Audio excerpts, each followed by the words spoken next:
কথায় আছে, বিপদের বন্ধুই প্রকৃত বন্ধু। আজ তুরস্কের প্রেসিডেন্ট এরদোয়ান তা প্রমাণ করল। বাংলাদেশে ভারতের সৃষ্ট বন্যার কারণে 12 জেলার প্রায় অর্ধকোটি মানুষ যখন ক্ষতিগ্রস্ত, তখন পৃথিবীর বহু দেশ থেকেই সহায়তা এবং সহানুভূতির আশ্বাস পেয়েছে বাংলাদেশ।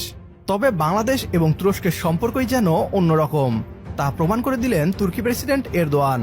পৃথিবীর বিভিন্ন দেশ যখন আশ্বাস দেয় ব্যস্ত, ঠিক তখনই তুর্কি প্রেসিডেন্ট এরদোয়ান বাংলাদেশকে পুনর্গঠনে শক্তিশালী দল পাঠানোর প্রস্তাব দিয়েছে ডক্টর মোহাম্মদ ইউনূসকে। বাংলাদেশের সাহায্যের প্রতিদানে এবার তুরস্ক সাহায্যের হাত বাড়িয়ে দিচ্ছে। তুরস্কের সাথে বাংলাদেশের ঘনিষ্ঠ সম্পর্ক গলার কাঁটাতে পরিণত হতে যাচ্ছে ভারতের। কিভাবে বাংলাদেশকে সহায়তার হাত বাড়িয়ে দিয়েছে তুরস্ক এবং ভারত কেন এ নিয়ে ভয় পাচ্ছে, আপনার এই প্রশ্নগুলোর উত্তর জানাবো আজকের এই ভিডিওতে। কথা দিচ্ছি, ভিডিওটি শেষ পর্যন্ত দেখার পর তুরস্কের প্রতি ভালোবাসা আরও বেড়ে যাবে। বাংলাদেশের বন্যার পর